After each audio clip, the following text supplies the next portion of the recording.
Danas je u hotelu Termina Ilidži održana skupština Nogometnog fudbalskog saveza Bosne i Hercegovine. 56 od 60 delegata dalo je podršku Elvedinu Begiću, koji i dalje ostaje predsjednik krovne kuće BiH fudbala, dok su za potpredsjednik izabran Ivan Beus, koji ostaje na toj funkciji, i Milorad Sofranić, koji je naslijedio Darka Ljubojevića. Danas su izabrani članovi izvršnog odbora, i to njih 13, a to su Mato Jozić iz Posavskog kantona, Nurdin Peštalić iz Tuzlanskog, Muhamed Begagić iz Zeničko-Dobojskog, Muhidin Rašić iz Bosansko-Podrinjskog, Mithat Sarajčić iz Srednjobosanskog kantona, Ivan Beus iz Hercegovačko-Neretvanskog kantona, Dragan Soldo iz Zapadno-Hercegovačkog, Elvedin Begić iz kantona Sarajevo, Ivan Perić iz kantona 10, Milorad Sofranić iz Bijeljine, Ranko Vučković iz Prijedora, Zlatko Spasojević iz Doboja Banja Luka i Dragan Kulina, predstavnik Istočno Sarajevo Trebinje. Za počasnog predsjednika saveza izabran Ivica Osim, koji je još od ranije bio član odbora za posredovanje Nogometnog saveza Bosne i Hercegovine. U sljedećem mandatu očekujem da nastavimo ovo što smo započeli. Puno tih stvari smo počeli. Objektivno mogli smo čak i bolje raditi, ali evo u uvodnom govoru sam rekao da smo imali određenih problema.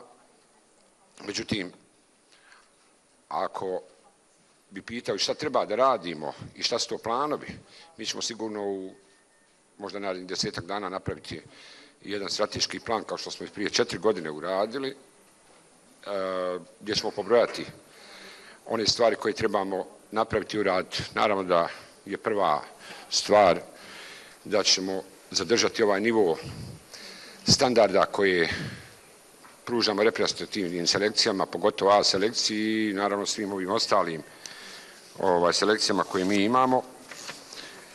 I u tom smjeru sigurno u najmanju ruku zadržati ove standarde, a svi smo se složili da je u prethodnom periodu postignut jedan zavidan nivo da se, evo da kažem, ne možemo postiditi ni velike reprezentacija u tom dijelu. Fudbalska reprezentacija Bosne i Hercegovine će ovu 2016. godinu zaključiti na 27. mjestu FIFA-ine rang liste sa 825 bodova. U ovoj godini reprezentacija Bosne i Hercegovine ostvarila 2 pobjede kroz ciklus kvalifikacije za svjetsko prvenstvo, i to protiv Estonije i Kipra. Tu su pobjede u prijateljskim susretima protiv Luksemburga i Švicarske, te osvojeno prvo mjesto na Kirin kupu u Japanu. Od selekcija koje se nalaze u istoj kvalifikacijskoj grupi sa Bosnom i Hercegovinom, Belgija je najbolje rangirana na 5. mjestu, Grčka je 42. Kipar je 114. Estonija je 116. dok je Gibraltar najlošije plasirana selekcija iz grupe H. Na prvom mjestu je Argentina sa 1643 boda, slijede Brazil, Njemačka i Čile. Košarkaška juniorska reprezentacija Bosne i Hercegovine nije uspjela izboriti plasman na svjetsko prvenstvo. Nakon poraza od Francuske u četvrtfinalu, Španija je bila bolja u duelu za 5. posljednje mjesto koje vodi u Kairo naredne godine. U današnjem delu Španija je vodila većim dijelom utakmice, na kraju je slavila 77-65. Rosa je postigao 27 poena, Martinez i Font su dodali po 14, dok je prvi strijelac reprezentacije Bosne i Hercegovine bio Talić sa 14 poena. Musa i Čerkezović su postigli poen, odnosno 2 manje. Ono što svakako vrijedi izdvojiti jeste loš šut BiH juniora za 3 poena, pogođene su tek 3 trice iz 20 pokušaja. Rukometaši Veleža su ovladali borci iz Travnika 33-25 u zaostaloj utakmici drugog kola prve lige Federacije Bosne i Hercegovine Grupa Jug, nakon kojeg je spuštena zavjesa na prvi dio prvenstva.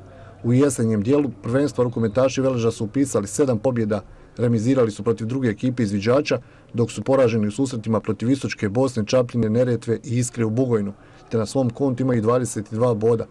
Vodeći sastav lige je Visočka Bosna sa maksimalnih 36 bodova.